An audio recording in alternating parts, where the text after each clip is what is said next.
ఎన్నికల కమిషన్కి సంబంధించిన తీరు చాలా పెద్ద ఎత్తున చర్చనీయాంశంగా మారుతుంది. మీ అగ్రనేత రాహుల్ గాంధీ కూడా చాలా పెద్ద ఎత్తున విమర్శలు చేస్తున్నారు. ఆల్రెడీ కోర్టులో ఇంకా ఆ కేసు నడుస్తున్నా కూడా కొత్త ఎన్నికల కమిషన్ నియమించడం ఏంటి, అసలు సుప్రీంకోర్టు నియమ నిబంధనలను ఎందుకు ఎన్నికల కమిషన్ ఫాలో అవ్వట్లేదు? ఇన్ఫ్యాక్ట్ చీఫ్ ఎలక్షన్ కమిషనర్స్ని సెలెక్షన్ ప్రాసెస్లో గతంలో ఏముండేదంటే prime minister, leader of opposition and supreme court chief justice ఈ ముగ్గురు ఉండేవాళ్ళు. మోడీ ప్రభుత్వం వచ్చిన తర్వాత సుప్రీంకోర్టు సిజేఐని చీఫ్ జస్టిస్ ఆఫ్ ఇండియాని రిమూవ్ చేసి ప్రైమ్ మినిస్టర్ యొక్క నామినీ అంటే ప్రైమ్ మినిస్టర్ ఆ రోజు క్యాబినెట్లో ఎవరు ఏ మంత్రి కావాలంటే ఆ మంత్రిని పెట్టుకోవడం, లీడర్ ఆఫ్ అపోజిషన్ అంటే రూలింగ్ పార్టీకి సంబంధించిన ఇద్దరు ఉంటారు, అపోజిషన్ పార్టీ లీడర్ ఉంటాడు. ఇక ఉన్న తర్వాత అక్కడ చర్చ ఏముంటది, 2:1 రేషియోనే, ఇంకా ఎప్పటికీ అది 2:1 రేషియోనే. సో డెమోక్రటిక్ ప్రాసెస్ అనేది ఉండదు.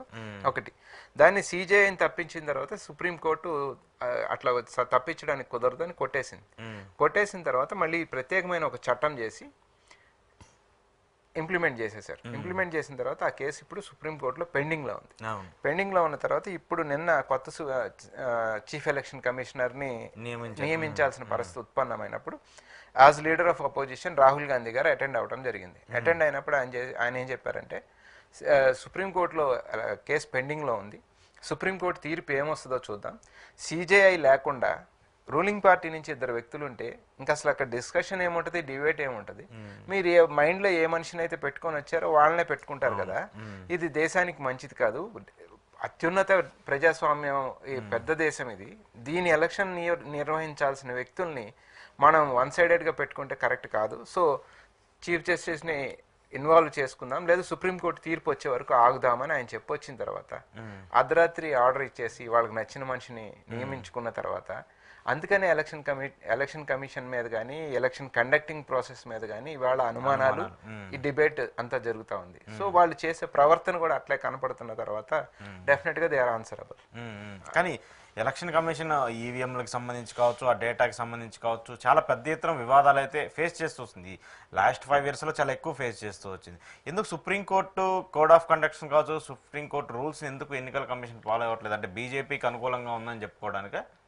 బీజేపీకి అనుకూలంగా ఉన్న వ్యక్తినే బీజేపీ పెట్టుకుంటుంది కాబట్టి ఇవాళ పెట్టిన అతని మీద కూడా అమిత్ షాకి చాలా అత్యంత దగ్గర మనిషి అని కొన్ని ఆర్టికల్ 370 రద్దు విషయంలో డ్రాఫ్టింగ్ లో ఇతను ఇన్వాల్వ్ అయినాడని కానీ, రామ్ మందిరం దీంట్లో ఇతను ఇన్వాల్వ్ అయినాడు కానీ, అంటే బీజేపీ ఆలోచన విధానం ఏదైతే ఉందో దానికి అనుగుణంగా ఇతను పనిచేస్తున్నాడు. అతన్ని తీసుకొచ్చి వీళ్ళు పెట్టుకున్నారు.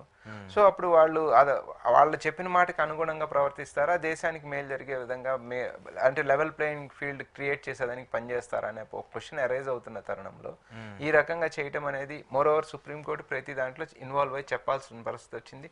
నిన్ననో మొన్ననో కూడా చెప్పింది ఆ డేటా ఏది అరెస్ట్ చేయొద్దు, డేటా మొత్తం స్టోర్ చేసి ఉంచండి అని. ఏపీలో మనం చూసాం వీవీప్యాట్ స్లిప్స్ అని కాల్ చేయడం అని చూసాం. సో డేటాను అరెస్ట్ చేయొద్దు, డేటాను ఉంచండి అని చెప్పింది. హర్యానాలో డేటా మా వాళ్ళు సీసీటీవీ ఫుటేజ్లో అడిగినప్పుడు చండీగఢ్ కోర్టు ఇవ్వమని చెప్తే దాన్ని మళ్ళీ election commission central government Modi ప్రభుత్వం దగ్గరికి వెళ్తే రూల్ నెంబర్ 93 ఎలక్షన్ రూల్నే అమెండ్ చేసేసే పరిస్థితి. సో ఒకళ్ళనొకళ్ళు కాపాడుకుంటున్నారు. ఎలక్షన్ కమిషన్ ని కావాల్సిన మనిషిని వీళ్ళు నియమించుకుంటున్నారు. భారతీయ జనతా పార్టీని కాపాడే ప్రయత్నంలో ఎలక్షన్ కమిషన్ ఉండటం అనేది ఎలక్షన్ ప్రాసెస్ లో తప్పు జరుగుతుందేమో అనే చర్చ, అనుమానం ఈ రోజు ప్రజల్లో డెఫినెట్ గా ఉంటది కదా. ఖచ్చితంగా. ఎందుకంటే ఒక అపోజిషన్ లేకుండా, దట్టు దేశ న్యాయ వ్యవస్థకు సంబంధించిన వ్యక్తులు లేకుండా కూడా సింగిల్ గా అమెండ్మెంట్ అనేది కూడా కష్టం. సో మీ ఒపీనియన్లో ఖచ్చితంగా ఎలక్షన్స్ అయితే ఫైర్ అండ్ ఫెయిర్ గా జరగట్లేదు, ఏ దేశంలో కావచ్చు, రాష్ట్రాల్లో కావచ్చు. అంటే వివిధ సంస్థలు ఇచ్చిన డేటాస్ తీసుకున్నప్పుడు, లేదు ఎలక్షన్ 5 నెలల కాలంలో ఈ 40 లక్షల 50 లక్షల ఓటర్లు ఒక రాష్ట్రంలో చేరటం కావచ్చు, ఇవన్నీ అనుమానాలు ఉన్నప్పుడు వారు దాన్ని ఆన్సర్ చేయలేనప్పుడు డెఫినెట్ గా ఫేర్ పోల్ జరుగుతులేదు అనే అనుమానం వాళ్లే బలం చేకూరుస్తున్నారు. సో డెఫినెట్ గా చూడాలంట. రైట్ సార్, చూద్దాం దానికి సంబంధించి మరి ఏమన్నా సుప్రీంకోర్టు ఇచ్చే ఆర్డర్స్ ఎలా ఉంటాయి. Thank you sir, thank you very much. ఇది అంబటి రామకృష్ణ గారితో ఈరోజు స్పెషల్ ఇంటర్వ్యూ. చూస్తూనే ఉండండి ప్రజా చైతన్యం.